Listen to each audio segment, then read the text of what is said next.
This podcast is a member of the Place to Be Nation family. Visit us at placetobenation.com, the only place to be in your pop culture world. Vince McMahon Sr. certainly is a legend as far as our sport is concerned. You came to me in a dream last night. Welcome to WrestleMania! You were standing in a brilliant light. This is what has brought 68,000 into the sky. 1 minute here, but the next you were gone. I thought you could stay, but I was so wrong. This is the most serious threat World Wrestling Federation has ever known. If we don't pull it together, I will see all of you in hell. There is no next year. There is no tomorrow. Shane and I just couldn't wait for you to die.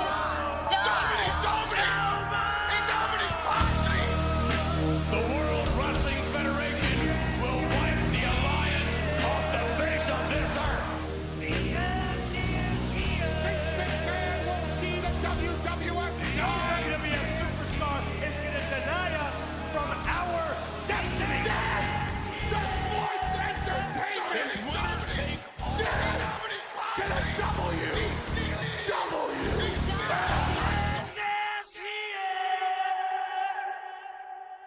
Place to Be Nation, welcome back to another episode of Nation Invasion. I'm your host, James Gruenberg, and tonight marks the end. No, not the end of this podcast, Nation Invasion. It is just the end, the beginning of the end of the invasion angle with tonight's huge announcement here tonight on Monday Night Raw. But before we get into all of that, I have a guest with me here tonight, and he is going to help me complete these last final few weeks of Raws and SmackDowns leading up to Survivor Series. That is Mr. Jeremy Nichols. Jeremy, how are you doing tonight? I'm doing great, and it's great to be back. I love my first time on Nation Invasion, and I remember telling you, dude, I'd love to come back. So I'm glad I can be here, and I'm glad I can join in for the last few episodes here. This is going to be awesome. Yeah, it is. Whether it's the good type of awesome or the bad type of awesome, that the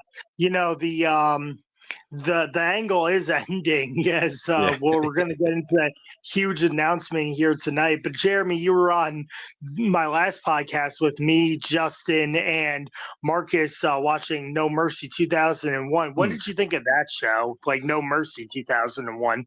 I thought it was a pretty good show. I think I mentioned it, but I really feel like RVD didn't need to be in the main event if he wasn't going to win, because he's so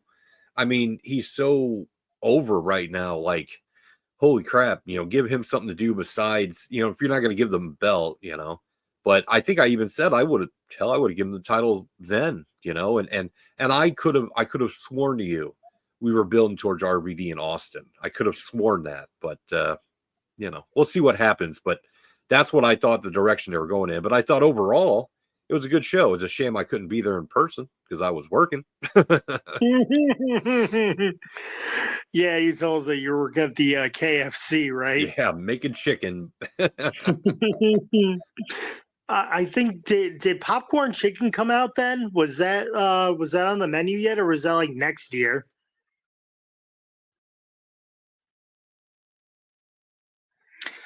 Jeremy, was popcorn chicken on the menu? Yes, it was. Yeah. Okay, it was on the menu. Yeah. Okay, yeah. I thought that came out next year. We had a lot of good. Like, I think we also had barbecue wings at the time too, which I don't think they do now. But I remember those being really good, and pot pies were really good as well. Okay, yep. Well, yeah, Jeremy. We got a lot to cover here tonight, and this is going to be a huge swing in the invasion angle where it's going to be all on the line here. So let's deep dive into this week's Raw and SmackDown here. We're going to start off with Raw, obviously. This is Raw from October 22nd, 2001. We're live in Kansas City here tonight, as last night on October 21st, 2001 was No Mercy in St. Louis. We have the recap of No Mercy. Stone Cold retains the title, and he pins Rob Van Dam. Also in that match was Kurt Angle. And we have a new WCW heavyweight champion, Chris Jericho. And keep in mind also, Jeremy, there's going to be a lot of titles flip-flopping around as these next few weeks come to an end into the next pay-per-view here. Yeah, there was a lot of what I noticed as I watched week after week and was doing the notes. I'm like, man, they had a lot of title matches. Like, holy crap. Yeah, and it gets to like the point where like which one's which. Like Justin was saying last time, like we're in the weeks of like flip flopping and trying to keep track of who's who and like which champion, who's champ and who's not champion. Yeah, the title changes, like the lineages are so all over the place. It's like, holy crap. And there's one title change. It's not this episode. I think it's an episode or two away that we're going to get to. One takes place. They don't even air it. They just, the next week starts and they're like, oh yeah, we got a new champion. And they list who it is. And I'm like, damn, they couldn't even show it on TV. Like, holy crap. Yeah, I know exactly what you're talking about. And it's also like who has which tag title, which tag titles too. Can you imagine if they, at the same time, like if they tried doing ECW titles as well? You know, because the ECW and WWE or WCW teamed up, like that would have been nuts with the ECW titles mixed in as well, you know? It would have been so bad. Every match is a title match on Raw, you know? Like you could only have like the FTW title or the TV title. Yeah. Yep. So Vince McMahon and Linda McMahon come out arm in arm because the last time we saw them together, it was Linda asking for a divorce. And this is where they thought, oh, Linda and Shane are going to be on WCW side, and Vince and Stephanie might be on the WWO side trying to battle each other. But that didn't come into fruition here. And then it was just announced that, oh, Vince McMahon's going to take some time off to fix his marriage in marriage counseling. And it turned out he needed knee surgery. So that's why Vince has been off of TV here. But he is out here tonight, and they come out to the ring. Vince says he's been busy trying to fix his marriage, and he watched his kids try to take down the WWF, and he will not sit back anymore. He then kisses Linda. Out come Shane and Stephanie. Shane and Stephanie say that their parents should retire to Florida, that it's disgusting that two elderly people are kissing and stuff. But Vince says that him and Linda have earned everything by taking risk, and he has this huge announcement. He's had it with the Alliance crap, this invasion crap, and he proposes a match at Survivor Series to see which entity will survive. One match. We don't even know what this match is, but he just says one match in a winner-take-all match here. And Shane says that Vince is on at Survivor Series. Even Steph's like, Shane, what are you doing? But, you know, Shane McMahon is not a chicken when it comes to taking risk, and he's going to try and put his dad out of business here tonight. I mean, well, at Survivor Series. But, yeah, this whole segment was intense, too. Like, you know, you want to put it on the line, you're on. So we have a match. We don't even know who's going to be involved, what type of match it's going to be, but we know that there's going to be one match at Survivor Series, winner take all. One company lives, the other goes out of business, Jeremy. I thought it was to me, like at first I thought, man, that's cool. And then I thought, damn, if I was Shane, I would have been like, you know what, I'll fight you for Raw or SmackDown and just, I'll take one show, but they want to go for it all. I do like that Shane said he'll not fight Vince tonight in front of Mom. Like, all right, yeah, that'll stop you, you know. And also they call Shane wuss, and I'm like, I don't know that that's the word they wanted to use. I think they wanted to use the other word, not wussy, but the other one. But they probably just couldn't, you know. Yeah. They definitely could have gotten away with that on Raw because the Raw wasn't really like their centered show as much as it was getting centered on SmackDown here. But like you said, before we get there, Vince tries to put Stone Cold in a match, but Shane says, no way. Stone Cold is injured with 12 staples in his head and a concussion because it was Vince McMahon's own chair shot that hit Austin in the head. And legit too. That's not like a storyline that legit happened. It's like, holy crap. Because we saw that when we watched it. We watched No Mercy and was like, holy crap, he's bleeding a lot. Yeah, and he showed a like Stone Cold showed a picture of it in like a book of like the scar too. He's like, Vince McMahon gave me 12 staples to the head with a chair shot. And then Stephanie tries to get Chris Jericho in the WCW title match, but Vince vetoes that idea. As Vince says, it'll be the end of the alliance holding titles here tonight, as there's going to be some changes here. But he also says that the Dudley Boys will face The Rock and Chris Jericho here tonight for the WWF titles. And like you said, Shane will not fight in front of his mom. And then Linda says, our daughter has become a man-eater and our son is a wuss. So then Shane tries to get at his dad and mom, but William Regal holds him back. So a lot of intensity and action in this one segment here. And there's going to be a whole lot of matches here tonight, Jeremy. I was trying to figure out, watching it, like, how the authority works. Like, so Vince can make matches for his guys, but if they're WCW champions, then he can't. But Regal can make matches for WCW guys, but if they're WWF champions, they can't. Like, it becomes confusing as to who can do what exactly. You know what I mean? Yeah. So it seemed that Regal can make whoever is an alliance member and has the title that falls under William Regal's jurisdiction. But now, since Mick Foley is WWF commissioner for not really that long, if a WWF competitor has a title in their camp, Foley makes the matches here. It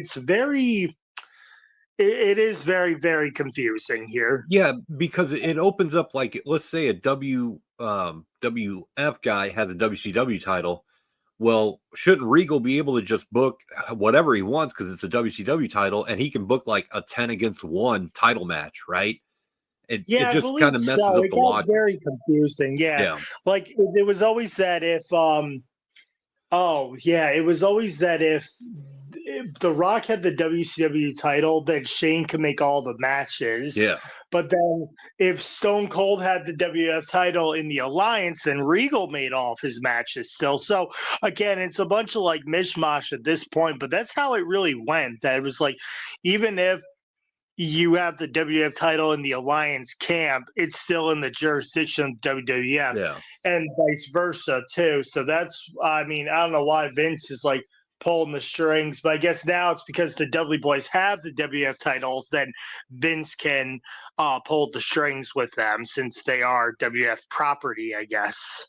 Yeah, I really wish they had defined it just a little more, but I like the idea that if one of their guys has a WCW title, they can kind of screw the other ones over, you know, like it makes it to where it's like, you know, if you put my guys in a bad match, I'm going to put your guys in a bad match. So we better not mess around. You know what I mean? It kind of keeps everybody fighting even, you know? Mm-hmm. Yeah. Also, Linda has the charisma of wallpaper when she's out here, man. Just, you would think of being around the business all those years and being on camera for a while, she would have some spark or something, some jazz to her talking. Nope, just stiff as a board, wooden as hell, call Shane a wuss. Like, what charisma, The only charisma and spark she ever had was getting out of that wheelchair WrestleMania 17. Boy, that was a loud pop too, wasn't it? Holy crap. Yeah, I won't get into politics, but my cousin's like, I really don't like Linda McMahon as like the and I said, but did you like her that one time she came out of the wheelchair? He's like, yes, I did. Okay. All right, you got me there. And I'm like, yeah. Might not be a good person, but she came out of that wheelchair. Yep. Now we have a Divas tag team matchup. It is Lita and Trish Stratus versus Ivory and Mighty Molly. This is actually Trish Stratus's first match back, as she took time to repair a shoulder. She had either a shoulder injury or an elbow injury, and she really took some time off after the Invasion pay-per-view in July to heal up, and she is here tonight. We got a hip toss by Ivory to Trish, backbreaker and neckbreaker by Molly, elbows by Molly, and a hurricanrana by Trish. Tag to Ivory and Lita, neckbreaker to Ivory, clothesline to Lita, double clothesline by Lita, twist of fate and moonsault to Ivory for the win. For this matchup, I gave it a star and 3/4, Jeremy. It was good for Trish's first match back.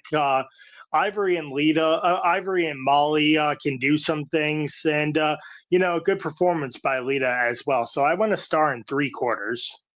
I'm doing mine on not necessarily star ratings, but out of 5. And I gave it a 2 out of 5. Like, it was nothing boring. It was a fun match. Nothing felt rushed. And a lot of times some of these divas can rush things, and that's when they make mistakes. But if they slow down and take their time, it's good. The only question I had about this, I was like, man, Trish comes back, she's looking good. She's looking a lot better than she has before in the ring, right? She's coming into her own. Like, it would have been great if the WCW women's title was there, just to, because the WWE one hadn't been reactivated yet. So bring the WCW women's title in and give these divas, these female wrestlers, something a little more to do than just bragging rights, right? But other than that, I thought it was a good, fun opener. But I think at this point, the women's division is a little bit dead here until the actual title comes back. There's not really that many women who can they can wrestle, but again, it's all eye candy and stuff too. Yeah. You really couldn't get a lot out of Tori Wilson and Stacey, but more out of Ivory and Ivory, Jacqueline, and Molly, and all the 5 of them. They can wrestle too. So it's a little not really even on the diva totem pole here. Yeah. Go backstage, and Vince and Linda are in Vince's office. RVD comes into the room, and Vince says he is offering a spot on the WWF to RVD for when Survivor Series comes. RVD can still have a job, but he declines the offer and says he's fine just the way he is. He's fine where he is. He just wants to be Rob Van Dam. He doesn't want to work for he doesn't really care which side he's on, all he cares about is being Rob Van Dam, which is weird because I like it. He's just trying to be all cool. It's like, dude, you really don't get that you're part of the alliance? No, because to Rob Van Dam, it really doesn't matter. I do like that they're continuing to make him seem like this important cog in the alliance machine so much that Vince would be like, we need him on our team. Right, like he's that important. Like that builds him up. Even though he's just a hardcore champion, people are like, we need art. Like he's a difference maker. So that makes him look like a bigger star, which is awesome. Yep. And then since he declines, Vince puts him in a hardcore title match versus the Big Show. Then we have Matt Hardy. He's looking for Lita, but he walks in on Trish. And then Matt says he was looking for her. Matt then tells Lita I was looking for you. And then Lito's like, oh, well, I was just going to go in the shower. He goes, no, wait. Why don't we just go back to the hotel and shower together? Because he didn't want to get caught that Lito would find out, oh, you were looking at Trish. Yeah, I don't blame him for that, man. You go, Matt. Yeah, we have like a lot of backstage segments here as well. As now Foley invades Regal's office. Foley says Bradshaw will take on Hurricane for the European title. And then Foley tries to get Regal to play Connect Four, but Regal's having none of it. So, yes, Jeremy, this does answer your question that if an Alliance member has a WWF title, then that means that the WWF commissioner can put that person in title matches versus WWF superstars. I'm glad they got us some clarification on it. That way we wouldn't be too confused. And I also like that Foley had a Connect 4 game with him because that's a good game. Yeah. Kurt Angle congratulates Edge on beating Christian for the Intercontinental title, as they're calling Christian ugly and like beady eyes. Rhino gores Edge, and Angle tries to attack him, and then Foley tells Regal to book Rhino versus Kurt Angle for the U.S. title tonight, and Regal actually obliges. Like, oh, Rhino's not gonna back down from a fight. I'll do it. Yeah. So, man, that gore came out of nowhere. Like legit. Like you did not see it coming. Like they framed that perfectly. Because I was like, when it happened, I'm like, oh my god. I jumped. I'm like, holy crap, man, that was awesome. So now we have our another match here is for the WCW Cruiserweight title. Is Tajiri versus Billy Kidman. Hurricanrana to Tajiri, Insiguri to Kidman.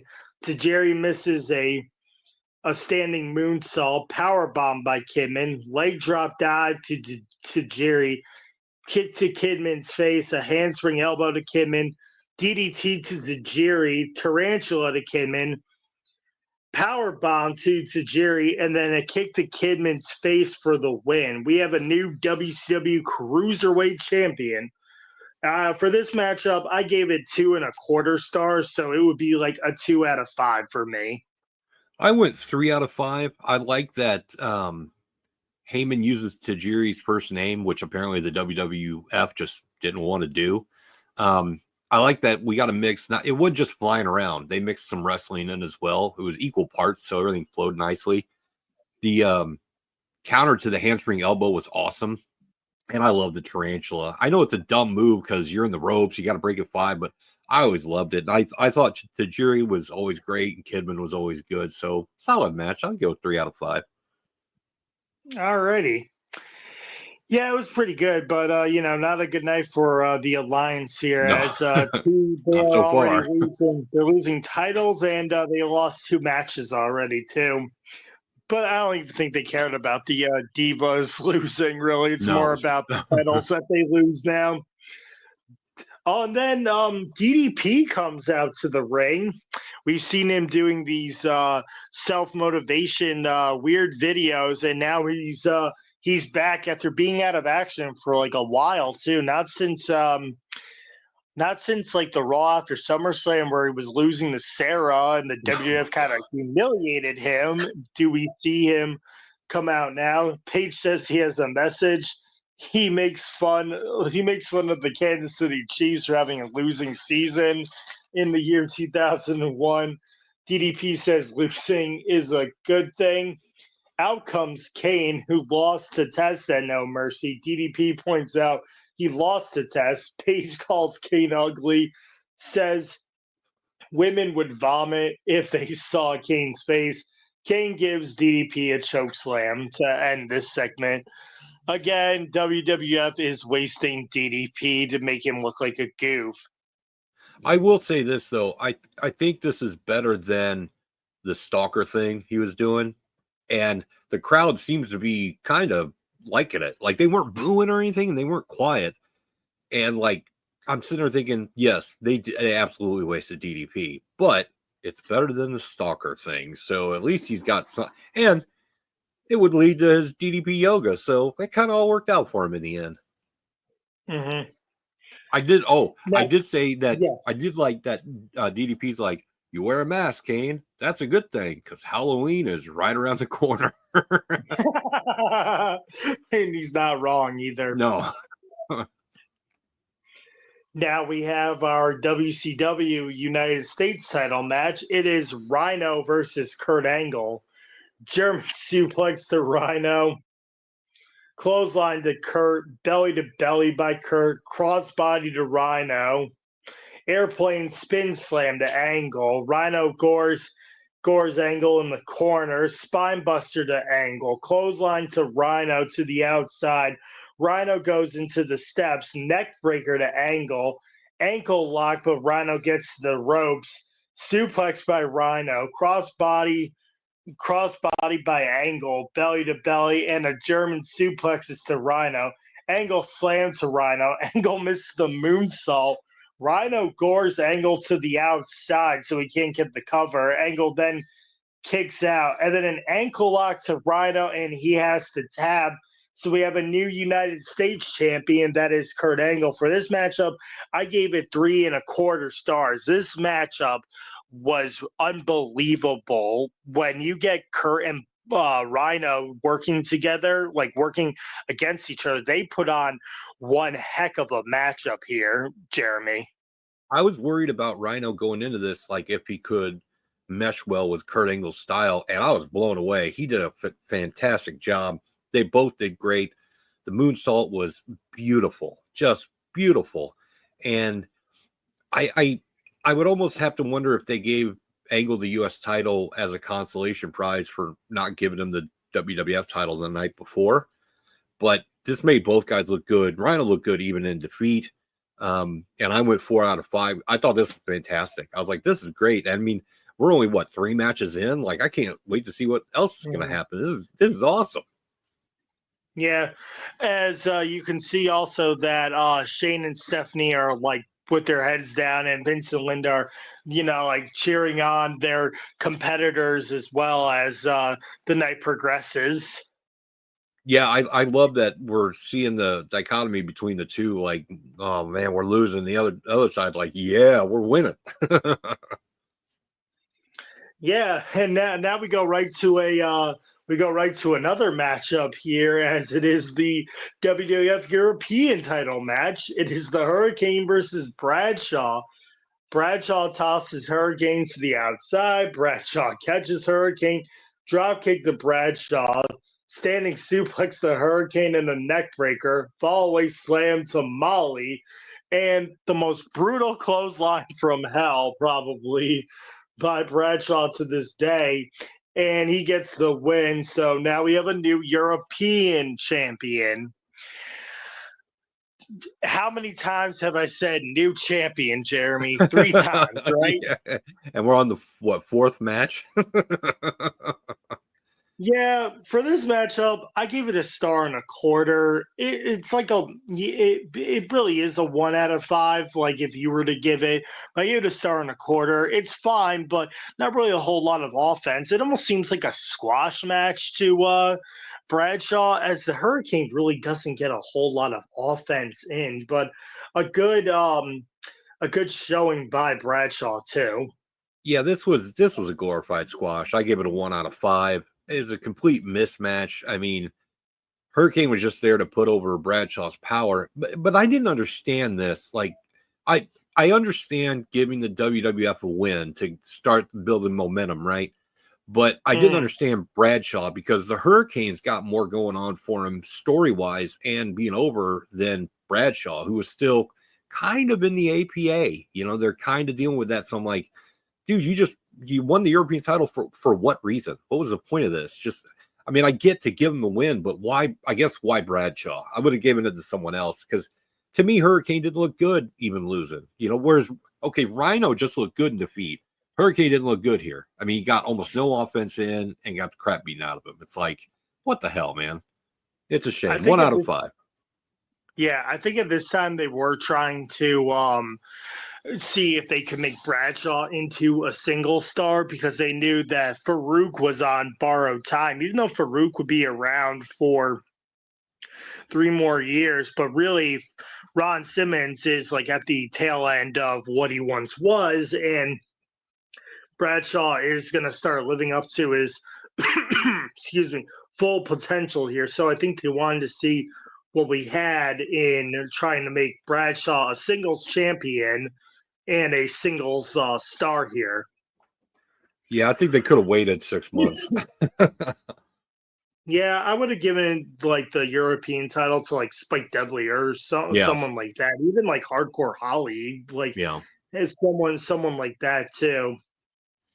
Regal says RVD will retain the hardcore title, and Y2J and The Rock will lose versus the Dudley Boys.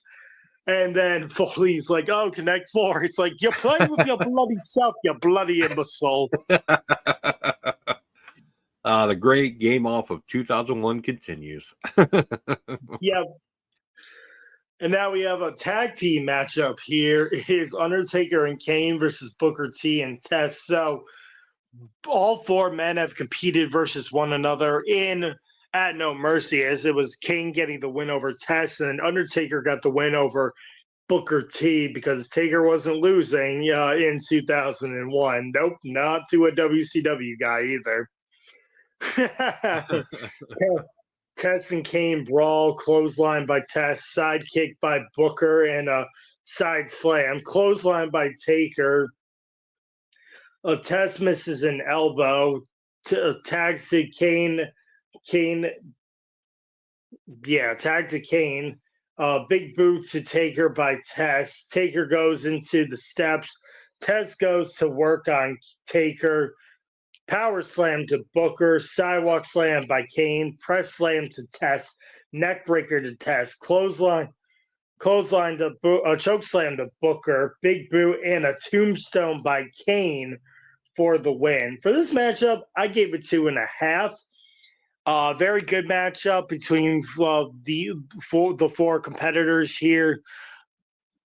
Again, another win for Team WWF, like really making the alliance like look bad here. I feel like Booker T and Kane could have given Booker T and Test could have gotten the alliance momentum here. They could have given a win to Test and Booker T.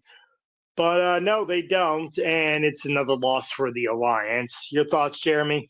I gave this one a 2.5 out of 5 as well. To me, it was funny that, and I call them the BOD, the Brothers of Destruction. It's funny how the BOD looked like badasses against the alliance here, but yet we're no match for the 2-man power trip earlier in the year. I mean, they just got the crap beaten out of them. And what's funny to me about The Undertaker at this point is he's basically in the mid-card for this whole alliance angle. Like he doesn't challenge for the WWF or WCW title, at least yet. And it's like, he doesn't want to give to the WCW guys at all, right? Like he destroyed Page. They destroyed Chronic. Like they would not give them anything. Like, so I almost like, what's the point, of having them even in these matches? Like you're not, and I understand, like we talked about WWF winning tonight, they're winning the majority of the matches. Long term, it makes sense because it starts to build momentum. But good God, like the alliance just, like if this is a winner take all, and I'm watching this episode and I'm thinking the alliance doesn't have a chance, like holy crap. But it was, I will say this, the match I thought was fine. Good Haas match.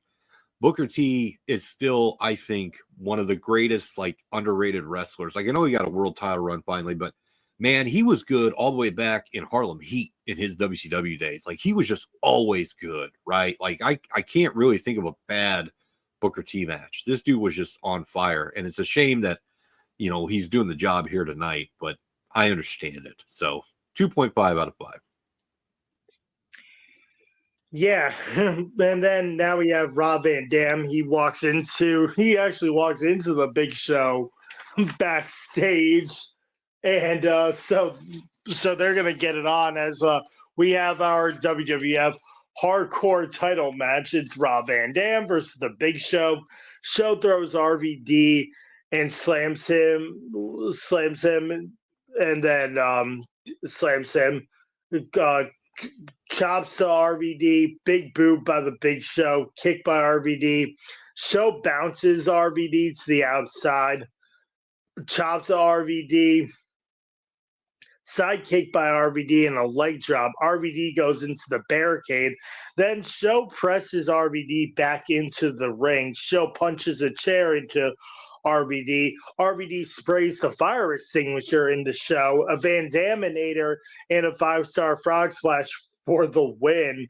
RVD retains the hardcore title. For this matchup, I gave it 2 stars. There wasn't anything that really stood out except for like the finish, because Rob Van Dam is just getting his butt kicked really for the majority of the match, getting some offense in, not until the end with that really good surprise finish that they had with the fire extinguisher and the Van Daminator. All in all, it was a good hardcore match, but not really like up to the hardcore standard here. It did seem a little mixed match here, but RVD survives and he retains the hardcore title. So I gave it 2 stars, Jeremy.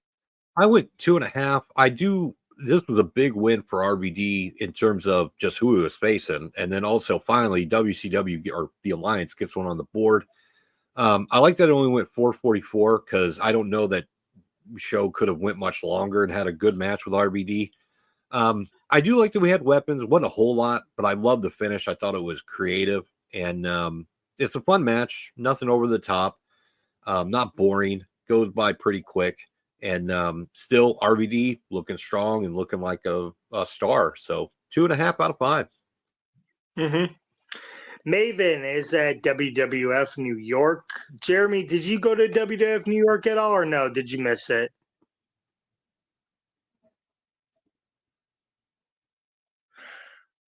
Jeremy, did you go to WWF New York? No, I never got the chance to. I kind of wish I had, just for the overpriced food and just to see Maven. But I tell you what I tell you what I did like about this is Maven actually says, like, I'm going to the farm systems, which I don't recall them ever bringing up there being farm systems on television before. Like, we knew, but they never came right out and said it before, I don't think, which I thought was pretty cool, because he's like, I know I need training and I'm going to go to the farm systems and I'm going to come back. And so, it almost felt I like he was Maven. breaking character. Yeah. I mean, it kind of felt like he was breaking the unwritten rules. Like, bro, you never mentioned that there are like training systems outside, or that, you're green as grass and you suck ass, Yeah. He basically just kind of buries himself, but it is what it is. Yeah, he didn't do himself any favors with that, No. And then Taz attacks Maven with the Taz mission again. So Taz being a big old bully. And then Foley says on SmackDown it will be Taz versus Al Snow. Yeah, that's really going to give Taz some credibility with the Alliance, isn't it, Jeremy? Yeah, that one, I was like I got it because Al Snow was on Tough Enough, but I'm like, and Al Snow can have a great match. I've seen him have great matches back in ECW, right? But it's Al Snow. We just watched this guy with a mannequin head for like 2 years. Now you want me to believe that he's any chance against Taz, who hasn't been booked that well, but Taz still kind of looks like a badass, right? So Al Snow, really? That's your idea? Like, all right, I guess we're going to have to sit through that, but it's not doing any favors for Taz, that's for sure.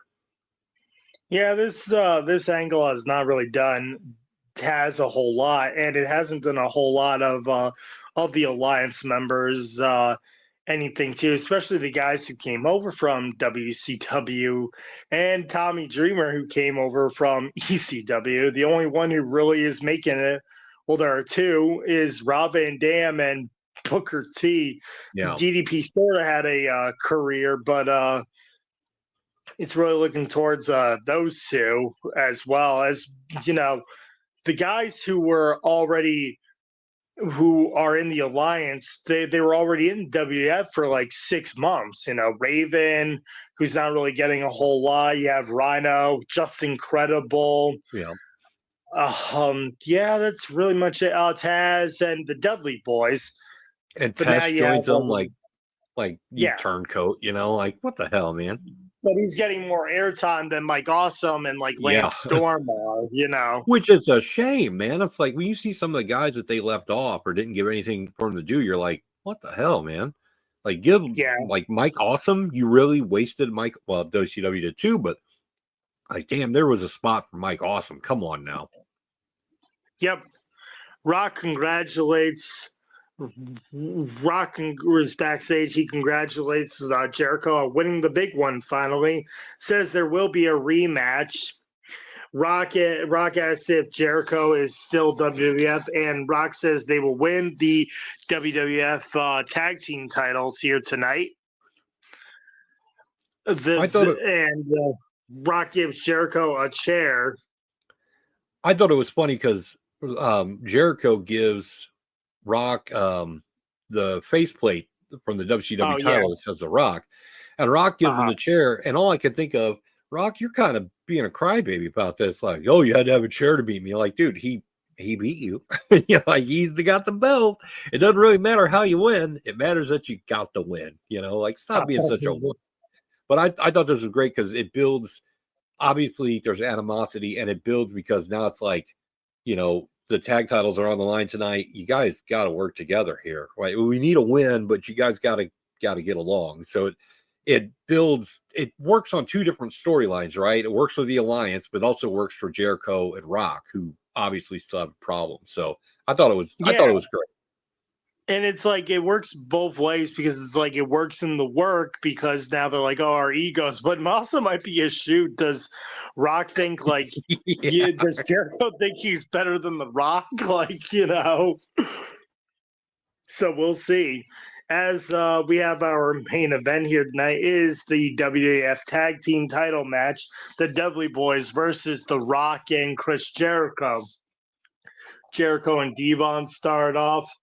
Flying forearm by Jericho, missile drop kick to Devon, tag to Rock, DDT to Devon, chops the Rock by Bubba, sidewalk slams to the Rock, Samoan drop to Bubba, backdrop by Rock and Y2J, suplex to Devon, clothesline to Devon, doomsday device by the Dudley Boys, a power slam by Devon, enziguri to Bubba, tag to The Rock, clothesline and spinebuster to Devon. Bubba stops The Rock, giving the people's elbow to Devon. Pin is broken up. Missile drop kick to Rock by Chris Jericho by accident. Chris Jericho stops the 3D and a rock bottom for Devon, and The Rock gets the win. So we have new WWF Tag Team Champions is The Rock and Chris Jericho as they go 4-for-4 on title wins for the WWF. And you can see in the back Shane and Stephanie and Spike Dudley's in their locker room too for some reason, looking on. Spike's like, oh, I'm in the wrong locker room, but oh, good for them. And then you see like Vince and Linda hugging that the WWF has maintained 4 titles from the Alliance. For this matchup, I gave it 2.5. It was a simple tag team matchup, but again, that accidental kick, was it on purpose or was it by accident to Rock by Jericho? And again, solid win by The Rock and Jericho here. So it was a 2.5-er. I went 3 out of 5. I like that instead of just outclassing the Dudleys that Rock and Jericho could have, they gave to them. They allowed Dudleys to be on the same level. And it makes sense because even though the Dudleys aren't main event, they are the tag team champions, so they should be able to hang. I thought it was great teamwork by both teams. I like that they protected the 3D, which is like, I don't know that anyone's ever kicked out of the 3D. So it was smart to not have it happen because you don't want to ruin that kick out here. I loved the Jericho. Was it a mistake? Was it not? Was it the drop kick that hit Rock? But they still pulled it out. And I like Rock looking at the WCW title before hands to Jericho. Like, it makes the WCW title, all this makes it look important. May not be on the level of the WWF title, but it does make it look important, and that's really what matters. And like you sit there and you watch it and you go, we're going to see these two guys go at it again for the belt. Like, this is going to be great, right? It builds so much. It's awesome. So 3 out of 5 for me. Mm-hmm. So like you said, Vince and Linda are celebrating. Stephanie and Shane are disgusted as Raw comes to an end. So again, Jeremy, 4 title losses for the Alliance. We're going to see a lot of more flip-flopping of the titles here. Like you said, one title match doesn't even happen on television. It happens on a live event house show over the weekend. And then also, we don't even know what type of match is going to be at Survivor Series. But again, it's only one matchup, and it's winner take all. My question is, when do you think they knew that they were going to end this angle at Survivor Series and announce this winner take all match? My guess is like 3 weeks before they did No Mercy. And I was wondering if they had plans for it after Unforgiven as well. I would say probably right before No Mercy. Like, I agree with you on that one. I kind of have to wonder if maybe they thought, okay, we'll wrap it at Survivor Series because it's one of the big shows, but then maybe split them off still and do, because looking back, I could see give right? You have a brand extension, you know. But I just felt like they were going to wrap up the storyline, but I kind of figured WCW was going to stick around, or the Alliance, was going to stick around in some way. Okay. Tonight, I do want to say this about tonight's episode of Raw. I think it's important when watching this that you note Austin wasn't there. And Austin not being there, WCW lost all their matches except for one, right? So it's like... he's the leader of the Alliance, but without him being there, not to say that he would come out and help in every single thing, but him just not being there, and suddenly they start losing and they lose titles. That's a big thing. And I think it's something that maybe a lot of people don't realize. And it's like, it's also a Raw without the WWF champion and without Stone Cold. Like, that doesn't happen too often, but it's important to note that he wasn't here and suddenly WCW or Alliance is not looking good. So that I felt was going to play into the next episode, at least on SmackDown, you know? Oh, and it is going to, as we will get into SmackDown right now. This is SmackDown October 25th, 2001. We are live in Omaha, Nebraska. We get a recap of Raw and the Alliance losing all the four out of 5 titles that they owned, whether they were WWF titles or they were WCW branded titles. Shane McMahon and the Alliance comes to the ring, but it's not even like the whole Alliance, Jeremy, as like you don't really need the Alliance divas out here, but there's no Taz, there's no John Stasiak, and there's no Sean O'Haire. Not that really like O'Haire and Stasiak were doing anything, but again, if you're going to use the whole Alliance, why aren't they there if they're signed to the WWF? Like, really, you just didn't want them for show. So yeah, no Sean Stasiak. Taz, just because he has a matchup here doesn't mean like he can't be a part of this Alliance meeting, you know, if he is a part of the Alliance. But again, they were playing off, is he a part of the Alliance or not? And the Stone Cold hate him. So again, just like weirdness in the Alliance. Like you said, they have all these people signed. Like if I've got them signed and I'm paying them, obviously they're in the building, I'd bring them out too, even if it's just to stand there for 5 minutes or whatever. Okay, you're not wrestling, get the hell out there. I'm paying you. I might as well get your face on TV. And if I were and maybe this is the case, but if I was Sean Stasiak, I would be like, I know I'm not wrestling. I know I'm not really involved. Can I at least go out and stand with everybody? So my face is out there so people see me, right? Like, so I have a chance just in case, you know? And maybe they did, and we don't know. But I would have fought to be out there even if I wasn't involved. Like, screw it. I want my face on TV too. You know, you're paying me. You might as well. I don't even think Canyon was there, actually. I don't believe so. I can't remember. It's been like 2 weeks since I watched the episode, but yeah, well, I'll look at that too. It was like, where the hell's Canyon? Like, why the hell aren't these guys like in the like you're a big part of the alliance and you're not there? But I think Canyon was there. I'll have to look again. But you know, Shane says his mom had the audacity to call him a wuss, but then Shane calls Linda a bitch. yeah. And, gosh, he says that the Alliance will be victorious at Survivor Series.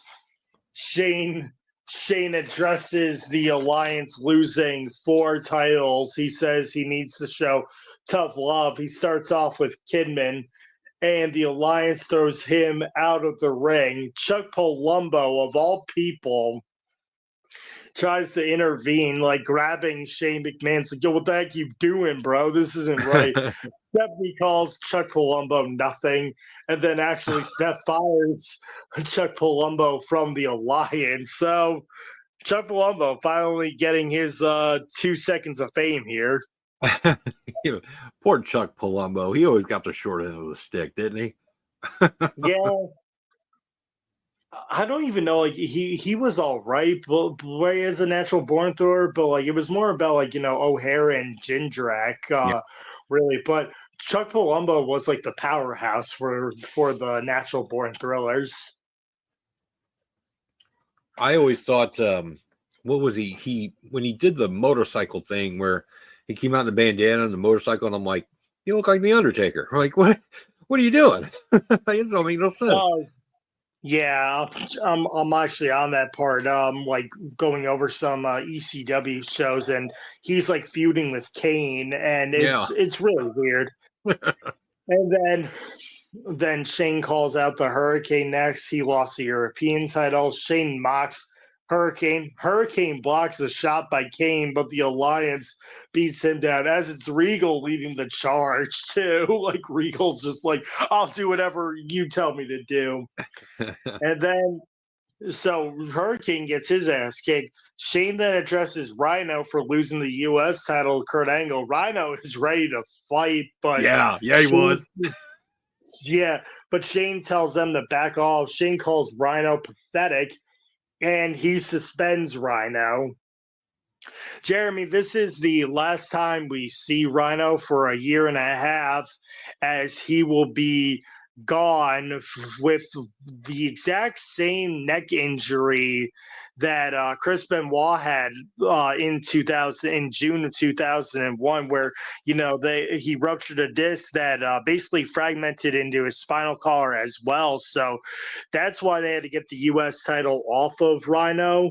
And I think Kurt Angle was a good was a good opponent for Rhino to lose to, But this is it for Rhino here, and it sucks because I think we were getting some really good potential, and WWF management had a lot of trust and hope for Rhino too, as they were giving him like these big time matches here. But Rhino would have his neck injury and neck surgery here, Jeremy.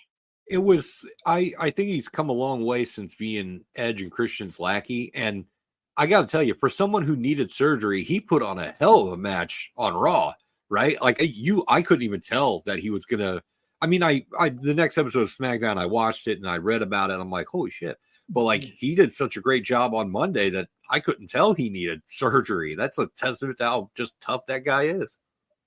Yeah, so Rhino, it was good while it lasted, and we know what's going to happen when you come back. You're going to have a good couple of runs here as well. And then Stephanie calls out the Dudley Boys for losing the WWF Tag Team titles to The Rock and Chris Jericho, because she can put up with The Rock, but she hates Chris Jericho. So this is why Stephanie made it personal, so that's why she's the one who called out the Dudley Boys, because she cannot stand Chris Jericho. That was one of the best parts of this era, was Jericho just going at it with Stephanie, man. It was just great. And then Shane tells the Alliance to get the Dudley Boys. They beat them down, and the Dudley Boys get a table. Out comes the leader of the Alliance, Stone Cold Steve Austin. Stone Cold tells the Alliance to get out of his ring. He asks Shane and Steph what the hell they're doing and what's going on here. Austin takes Austin hates that his troops are fighting each other. Stone Cold says it is time to lead the Alliance to greatness. Stone Cold says they will take back what is theirs. Stone Cold asks which Alliance member should take on Chris Jericho for the WCW heavyweight title. Stone Cold says there will be an Alliance battle royal to decide who will face Jericho tonight for the WCW title. Stone Cold coming in high. He doesn't want the Alliance members fighting, but when desperate times call for desperate measures, he has to decide which one of his troops is going to win this battle royal for greatness. He's trying to pump up the Alliance, but he's doing it at fight at your own risk here, Jeremy. Yeah, I like that he also mentions that I'm gone one day and we lose 4 titles. So they play on that. And I like that he also says if he didn't have the 18 stitches in his head or whatever it is, 13, 18, he'd take the title off Chris Jericho himself. But he needs somebody to step up. And to me, he's kind of like that coach that is like, all right, look, man, I know you're hurt, but you got to do this. You got to gut it out. You got to cowboy up. Who's going to do it? Who's going to win this, right? And to me, it makes more sense for them to have a battle royale because, I mean, you look at who should get a title shot, right? And the quickest, easiest way to find out who wants it the most out of all of you, and also it's a way to find out who the most important people are heading into Survivor Series. So I like the idea. I thought it was a pretty good whole opening, and Austin comes back and he's pissed as hell and he takes control. He essentially shows them what a leader's supposed to be, when Shane and Steph and Regal are kind of just not doing very good. Mm-hmm. I do apologize, Jeremy, that Canyon and Taz were actually in this matchup here. But again, you wouldn't have even noticed them because they're not really doing anything. I thought they pulled Taz because of his matchup here, and I don't even remember seeing Canyon. The only 2 guys who aren't really there are Sean Stasiak and Sean O'Hare. Poor Meat. He can never get a break. No. So now we have this Alliance Battle Royal. Kidman and Hurricane are eliminated off screen. Taz eliminates Steven Richards, who is still part of the Alliance. Yeah, Steven Richards, the only one who didn't get fired after the Chronic debacle. Then Devon eliminates Taz. Hugh Morris hits a moonsault on Justin Incredible. Then the Dudley Boys 3D Hugh. Booker eliminates Justin. Test eliminates Hugh Morris. Missile dropkick to Canyon. RVD eliminates Chavo Guerrero Jr. Mike Awesome powerbombs Tommy Dreamer through a table. More on that because Tommy actually needed medical attention. He couldn't even leave the ring on his own accord. They had to get the EMTs down. So while the Battle Royal's still going, you can still see you can see Tony Gurria with the medical attention, oh crap, this went sideways. Raven eliminates Lance Storm. Pump Handle Slam and Canyon gets eliminated. Raven eliminates Devon. Booker eliminates Bubba. Test eliminates Raven. Big Boots eliminate RVD. And Booker T dumps Test to the outside, and he wins the Battle Royal. For this matchup, I gave it a 1.25 stars. Everybody got a spot in. I gave it a 2 out of 5. It was quick because it only went 6:45. Everyone, you're right. Everyone got a good spot in. I do love the Mike Awesome spot. Have him do that more often with more people. That's all you got to do. And give him the hardcore titles. Let that man just run wild, right? That was a perfect example of what they need to do with the guy. RVD was, I think, the favorite to win. I mean, the crowd was hot for the guy. And on one hand, I think Regal could have just given someone a shot, but I think it just makes more sense to have them in a battle royale to earn a shot. The only thing is, like, you risk them getting hurt, right? So if Booker T gets hurt in this match but wins, now he's hurt trying to fight Jericho. So you're almost you're like, you want to see who wants it most, right? But at the same time, you're risking someone getting hurt and not being able to follow through. So it's kind of like it's a calculated risk. But it to me, it does make sense, even though I think most people are like, that don't make no fucking sense. But to me, it makes sense because you're trying to see who wants it the most, but also, all right, I'm going to risk it for the biscuit. So 2 out of 5. Yeah. And now we have another matchup here. But before I get there, like you said, Mike Awesome should have been doing that the whole time. He could have been fighting guys like Spike Dudley. I was just about to say that. Like, can you imagine him fighting Spike Dudley? Holy crap. Could have given him Spike Dudley. Could have given him like K-Quick, who was still around. Blackman was still around. And Perry Saturn. Yeah, give him guys to destroy, like leading up to Invasion when he had the WCW, when he had the hardcore title. You give him the hardcore title, yet you don't feature him on Raws and SmackDowns until the alliance is formed. So it's bad. Doesn't make any sense. Like, I feel like they could have put him with Tajiri, and we could have had Masato Tanaka, Mike Awesome level of matches at that point, right? Because Tajiri could go. A lot of people don't realize that because he was kind of held back in WWF, but you watch his other stuff, that man can wrestle. Like, he can pull some stuff out. He was great. Yeah. That's just like the huge mystery of why and what were you thinking? They just didn't know what they had, you know? Yeah. Now we have Trish Stratus versus Mighty Molly.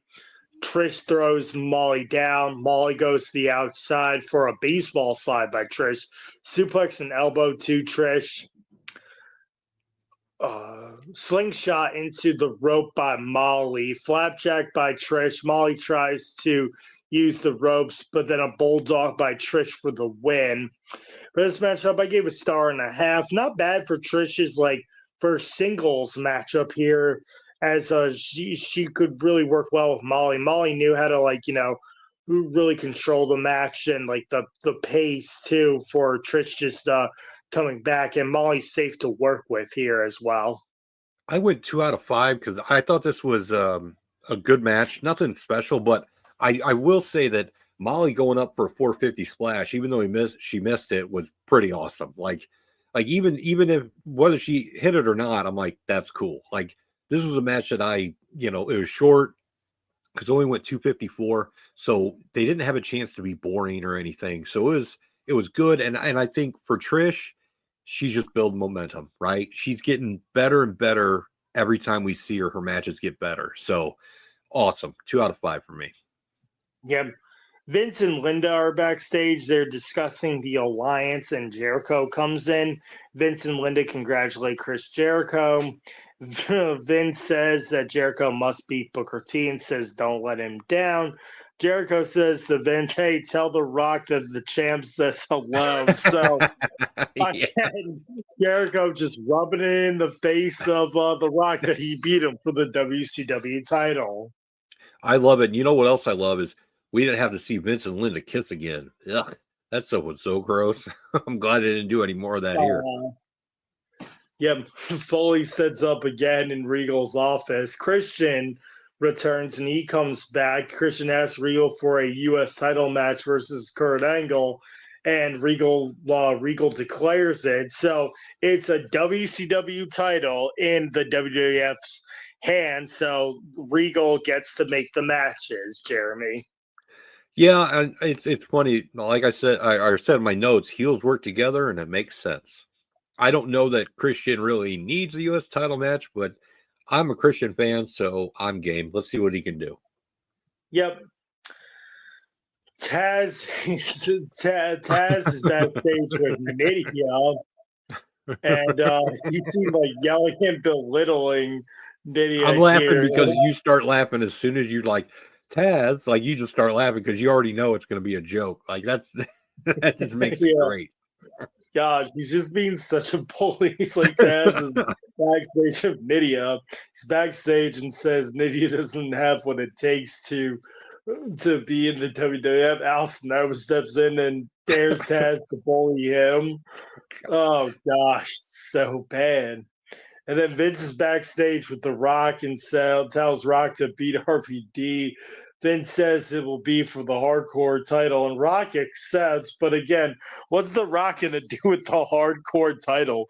Yeah, no shit. You didn't really need to put it in. Like, you didn't really have to have the hardcore title on the line. You could just have The Rock like punish RVD in a non-title hardcore match. I mean, yeah. So then The Rock's like, "Well, I'm not going to do it for you. I'm just going to do it for the people." And so again, Rock's just being Rock. It doesn't, to me, like, if I'm Vince and I want to book Rock against RVD, I wouldn't do a hardcore match because that's kind of RVD's thing. If you take his weapons away, you probably have a better chance of picking up the win, right? So why would you hamper? And also, why would Vince want to make that match when RVD could end up hurting Rock with a weapon and he'd be out for Survivor Series? Like, that doesn't make any sense to me. Wouldn't you want it to be a standard match, if a match at all? Like, what the hell are you thinking? Yep. Again, imagine if it was like Stone Cold versus The Rock, at Survivor Series, winner take all one-on-one match, Gosh. Now we have our WCW US title match. It's Christian versus Kurt Angle. Punches by both men. Fireman's carry by Angle. Backdrop to Christian. Suplex by Angle. Low blow and backbreaker by Christian. Jawbreaker and drop kick to Angle. Clothesline by Angle. Christian counters the Angle slam, and Angle counters the Unprettier into an ankle lock. Christian then taps. For this matchup, I gave it 2 stars. Christian also tries to use the ropes as well, but Angle kicks out. It was all right, but I don't know. I don't think we really saw a lot out of Christian here. Not his best work with Angle here. I went 2 stars. It's passable. I went 2.5. I thought it was funny how this would be a main event in TNA for the NWA title in a few years. Kind of funny. I thought Christian kind of held his own against Angle, but Angle just had such explosive offense at this point that, he was going to be outmatched. And it went 5:15, so not overly long. Like, I didn't get bored or anything. And I do like that the WCW title, this particular version of it, is my favorite belt, like design. So I like that it's getting featured. And I also like that it's not just the WCW title that's looked at with importance, right? The US title is also looked at with importance. So it just helps build the alliance and why WWF needs to beat them, But I thought Christian looked pretty good in defeat. So solid work here. Gave it a 3 out of 5. Yep. Austin is backstage and is getting Booker T ready for Chris Jericho. Austin says he will be the 6-time WCW champion, and that really hypes up Booker here as he has a chance to, become a WCW champion again. At least we see Austin hyping these guys up, right? Instead of just, all right, go out there and do whatever. Because we didn't get that on Raw at all. Like, Shane didn't hype anybody up. He was just like, yeah, just whatever, do it. But at least Austin's trying. He's not even yelling at them, too. Shane McMahon was trying to be the tough guy. And it's like, Shane, this isn't the time to be tough. Yeah. Like, we have to be in solidarity. So I think it's mostly it's Shane's fault why Chuck Palumbo decided that this wasn't right. And Shane McMahon got Chuck Palumbo fired. It's his fault. Because I don't think Stone Cold is going to fire Chuck Palumbo from the Alliance. No, I don't see Austin getting rid of anybody. Maybe Taz. Yeah. And now we have our WCW title match. It's Booker T versus Chris Jericho. Crossbody to Booker. Missile drop kick by Jericho to the outside. Jericho goes into the barricade and the post. Spinning heel kick to Jericho. Chops by Booker. Both men Both men crash into each other with their cross bodies. Flapjack by Booker, slingshot by Jericho. Booker counters the lion salt, and Jericho gets a spine buster. Jericho gets a roll up on Booker for the win. This finish came out of nowhere.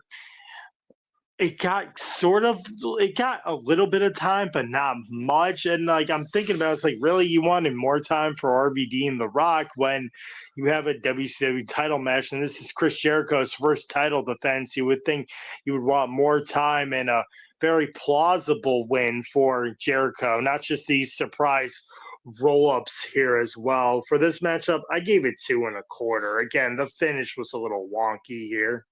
I gave it 2 out of 5, and I agree with you. For the first TV title defense for Jericho, two things. I think it should have went on last because I'm kind of a traditionalist.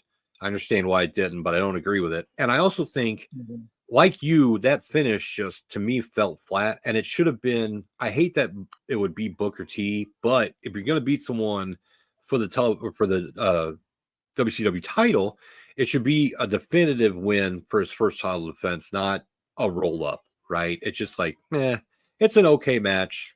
2.5 out of 5. Yep. Regal is backstage in his office with Foley. Regal says the Alliance will win at Survivor Series. Foley is playing Twister and trying to get Regal to play Twister as well. How great would it have been if Regal actually got down there and did it? Oh, man, that would be great. Left hand, you bloody imbecile on green. Yeah.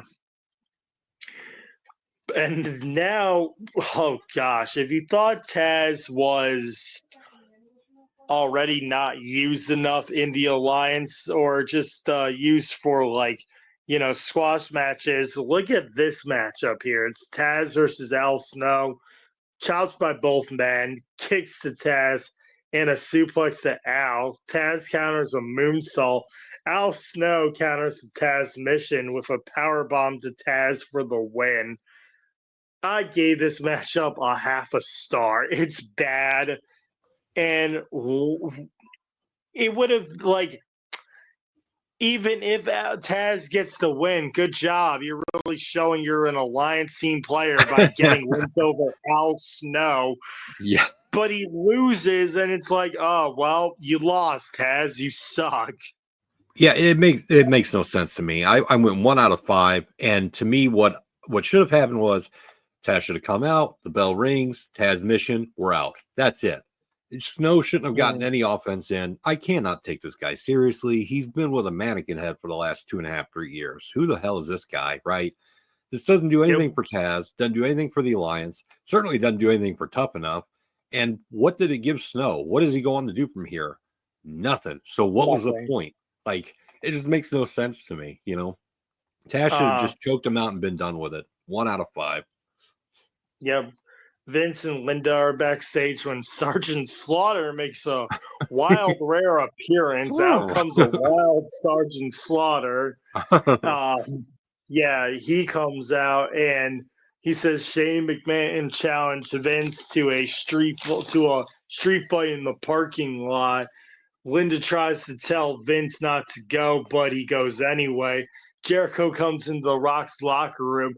Rock says, good job to Jericho, and Jericho says Rock needs to do his part and beat RVD for the hardcore title. Rock says he will always do his part, and then Rock reminds Jericho he beat Rock with a chair again. So again, their egos are getting in the way. Boy, still complaining about that damn chair, just still can't let it go, can you, Rock? Good Lord. Wow. I will say this about Vince going out to meet Shane. I know that when you're a good guy, you're not supposed to be super intelligent, but it's clear to see this was just a trick. I watched this for the first time for the show in a long time, right? And I don't remember every single show, but I'm watching it going, it's a trick. How can you not know it's a trick, And then when we see what happens, we'll get to in a second, I'm like, what? Duh, it was a trick, you idiot. Like, what's wrong with you? Yeah. So then Vince is looking for Shane, and Sarge is like, oh, he was right there in the limo. I don't know where he is now, Vince. It's like, what are you gonna do, Sarge? You're not gonna do anything. Yeah, like I've been like, you're an idiot, Slaughter. What are you doing here? Yeah. And then Shane comes into Vince's office. It would have been better if it was Briscoe and Patterson. Like not even Sergeant Slaughter, really. But then so then Shane and Steph come into Vince's office and say, "Surprise, Mom." It's not really a surprise. It's just, okay, you're here. And he lied, obviously. Shane says Shane says he will fight Vince on Raw. So we know that it's going to be a street fight rematch from WrestleMania 17 on Raw next week. Shane grabs his mom, Linda, and then Stephanie. Linda slaps Shane, and then then Shane holds Linda, and then Stephanie slaps Linda, and then Linda goes down like a sack of potatoes. And then moments ago, Steph's got one hell of a slap because she dropped her like quick and knocked her out. And then in the next segment, Shane and Stephanie are seen leaving, and then Vince comes in, notices the bruise on Linda's eye. Shane never really wanted to slap his mom, which is a good thing. He was like, nope, I never wanted to do it. I didn't care if Steph did it because it's a woman hitting another woman, but I could never slap my mom or hit a woman. I love how Shane and Steph, when they're going out to the limo to leave, they're nervous and looking around, like just typical chicken shit heels, right? Just, we got to get out of here right now. Yeah.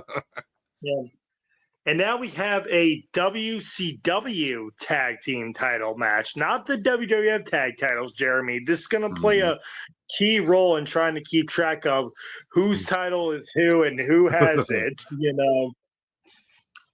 It's the Dudley Boys versus the Hardy Boys. Matt and Devon start off. Leaping clothesline by Matt. Double team backdrop to Bubba by the Hardy Boys. Hurricanrana by Jeff. What's Up Dive by Devon to Matt. Devon goes into Bubba by accident. Tag to Jeff. Whisper in the Wind to Bubba. Poetry in Motion to both Dudleys. Twist of Fate to Devon. Stacy distracts Jeff, and Lita slaps her. And then we have a 3D off the turnbuckle for the win. And we have new WCW tag team champions, which are the Dudley Boys. So the Dudley Boys have won back the WCW tag titles back to the Alliance. Excuse me. For this matchup, I gave it 2.25, Jeremy. I went 3 because I like that Super 3D was awesome. Like, that was pretty cool. I like that Stacy was distracting, which got Matt Hardy in trouble. It's like it kind of cost him the belts. But also another reason why I gave it a 3 out of 5 is, and correct me if I'm wrong, but aren't the Dudleys the first team to win WCW, ECW, and WWF tag titles now? Yeah, they are, and it was pointed out by Paul Heyman. That's some history significance here, right? Because if we point out what Legion of Doom used to do with AWA, WWF, and WCW, hey, we got to give it to the Dudley Boys, right? That's some big stuff. And I thought overall, the match was pretty good. I enjoyed it. I thought it was great. Yeah, and Legion of Doom never went into ECW as well. Yeah. They could have done well in '96. Oh my God! Before coming back to WWF in '97, make a pit stop and win. That would have been insane. That would have been awesome. So now this is our main event of the night. It is the hardcore title match. It's Rob Van Dam versus The Rock.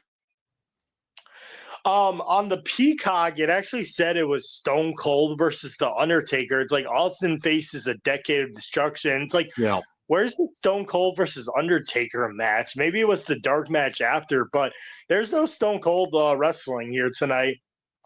I couldn't tell if it was they listed a dark match or if they listed a match that's on another episode later on. Yeah, I'm trying to think that out too. And Peacock's not always known for their accurate descriptions anyway. A lot of these streaming services, I think it's just some random intern writing stuff down. Belly to belly by The Rock, monkey flip by RVD, and a rolling thunder. RVD is thrown to the outside, clothesline by The Rock on the stage, heel kick to Rock, and a backflip to Rock. RVD goes face first onto the stage. Rock goes into the post, drop kick to Rock. RVD drop kicks a chair to The Rock's face. Clothesline to RVD. Rock slams RVD into the trash can. Sharpshooter to RVD. Shane clotheslines The Rock and gives him a DDT, so Shane McMahon returns. 5-star frog splash by RVD to The Rock. Rock kicks out. Vince comes out and chases Shane away. DDT to RVD onto the chair. RVD kicks out at 2. Test comes in and pump handle slams The Rock. Jericho beats him up. Heel kick by Booker T to Jericho. A spine buster to RVD. Booker T trips up Rock and hits him with a trash can, and then RVD rolls him up for the win to retain the hardcore title again. For this matchup, I went 3 stars on it. I'm kind of disappointed that RVD didn't get a last minute 5-star frog splash in to pin The Rock here as well. I went excuse me, I went 4 out of 5. I thought this was great. It was a big win for RVD. And it wasn't just like a bunch of guys had to interfere. Like, we had a level playing field, right? It wasn't just a bunch of Alliance guys coming out. Like, Jericho backed up The Rock, Vince came out, which was funny. Shane and Vince running, because I've never seen Vince move that fast in his life, but they were booking it, right? And I think it's also important that, like, they put RVD over The Rock. Like, yeah, there was some gaga at the end and it was a roll up, but that's a huge win, right? And when you think about guys like The Undertaker who wouldn't do something like this, and The Rock is going out there doing it, that says something. That's class, right? And it's also helps build RVD. I thought the finish was awesome, and it makes me want to see what's going to happen on Raw next. So I went 4 out of 5. I thought it was great.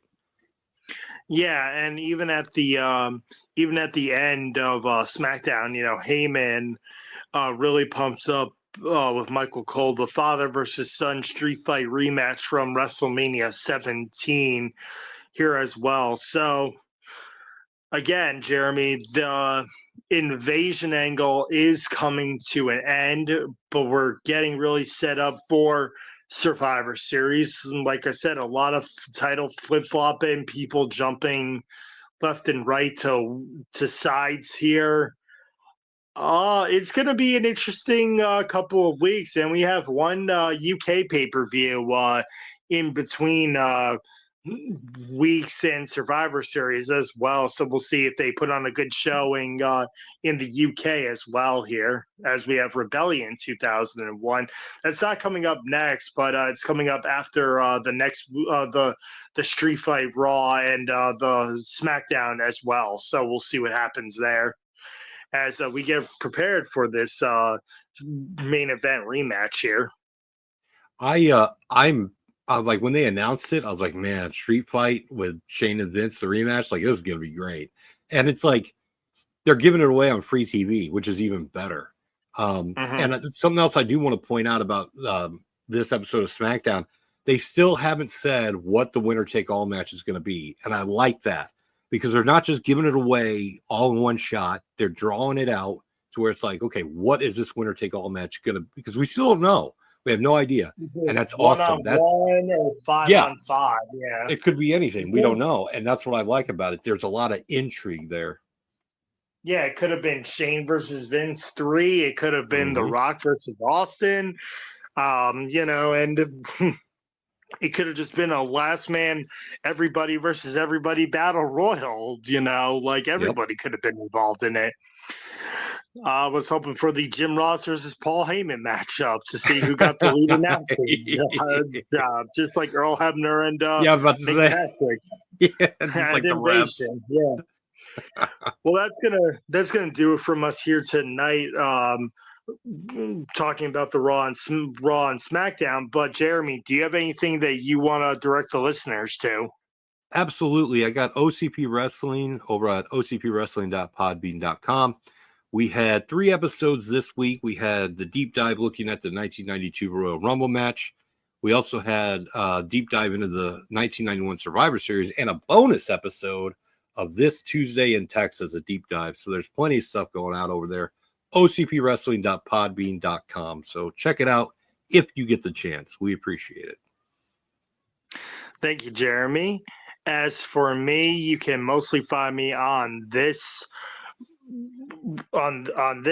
podcast feed, the Place to Be Nation Wrestling feed. I have this podcast and one more called Extreme Resurrection, where me and Steve Riddle, we are looking back on ECW on the Sci-Fi Network from 2006 to 2010.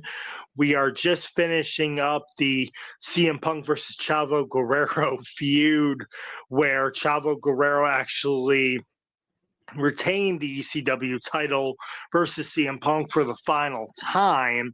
And then it's announced that at WrestleMania 24, there will be a Battle Royal matchup. And then the winner of that will get a title shot at WrestleMania for Chavo's ECW title. And then CM Punk beat Big Daddy V in a Money in the Bank qualifying matchup too. So CM Punk will be in the Money in the Bank match at WrestleMania 24. That and much more as The Miz and John Morrison defend their WWE Tag Team titles against Tommy Dreamer and Colin Delaney in a Extreme Rules matchup.